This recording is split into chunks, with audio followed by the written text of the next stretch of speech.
So YouTube, I'm back again. Trying to get this car situated. 2008 Maserati Quattroporte, and this is the executive edition. Just to give you an idea, I mentioned in a previous video, I got this car relatively inexpensive. I knew it was going to have some issues. Actually bought it from a dealer in Burbank, California, and I've been able to address the majority of the issues. Front struts, rear struts, temperature controller wasn't working, replaced that. I purchased it with an aftermarket head unit. It has an Alpine head unit. There was no sound, and I figured, for the price, these cars are known to have electrical issues. I'll go ahead and figure it out. I think the biggest issue that I encountered, because an aftermarket head unit was installed in this, you can see the wiring. It's just all over the place. And it was really hard for me to identify what goes to what, because, you could just tell it was a complete hack job. And that's not to be disrespectful, because I'm sure it worked when it was supposed to work.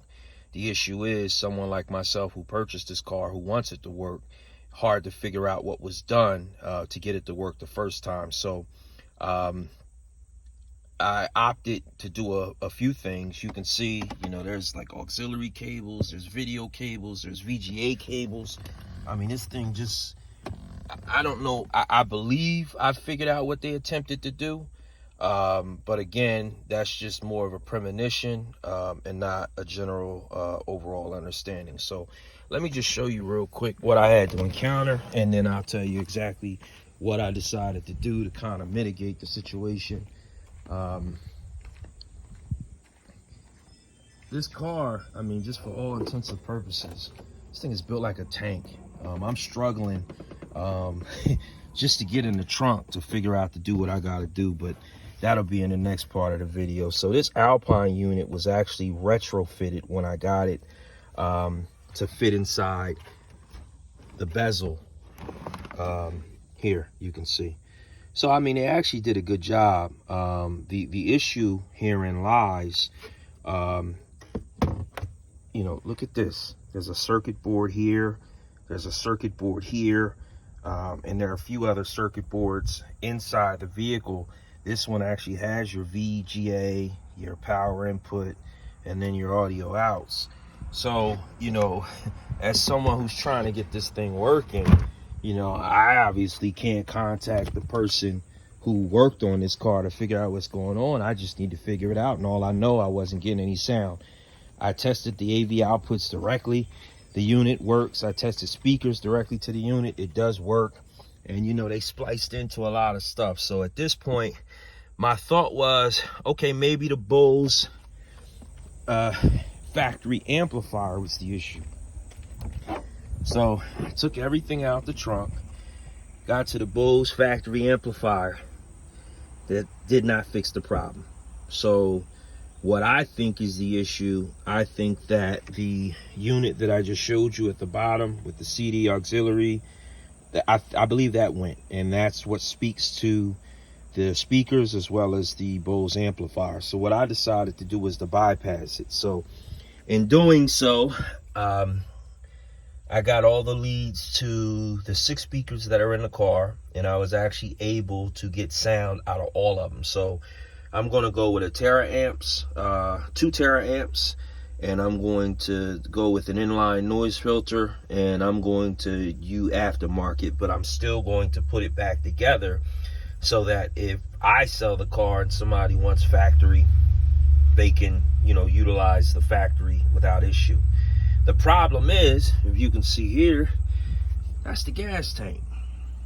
So trying to get wire through this, because I have to get the AV as well as the remote switch to attach it directly to the radio. And so I've actually gutted the entire bottom of this to try to figure out how to get a hold. And listen, man, it's like I said, it's truly built like a tank. I am having so much trouble. So what I wound up doing, and I kind of wanted to show you the best route or course of action that I decided to do, was to remove the rear seats. So I took that middle headrest out. There were 2 bolts in the front seat at the bottom I took out. That side arm piece I took out. And then the seat just kind of folds forward. This is the executive, so it has the rear reclining seats. And then you can see right here, that throughway right there. That's what I'm actually going to push my AV and my remote wire through. So for any of you who are thinking about installing an aftermarket amp or something of that sort, you know, I just kind of wanted to give you an update as to the best route. I've tried to take apart both sides of this, but there is absolutely nowhere that you're getting through in this, with the exception of that harness right there behind that back seat. And once I took the 2 bolts, so there's 2 bolts to take that out. Once I took those out, I had no issue at all running these AV wires too. So I'm going to keep you tuned when this whole system is actually installed. It's probably not going to be installed anytime soon because my Terra amps has not come yet. And I still have a few other things that I have to put together to get this thing working. Plus with this heat out there, I'm actually limiting my time to when it gets much cooler. So this will be where the backup camera is actually running through, as well as the AV for the radio to get everything running the way it should. So until next time, I just wanted to give you this short video on how to remove that back seat so that you're able to install an AV wire so that you can run your own amp. Thank you.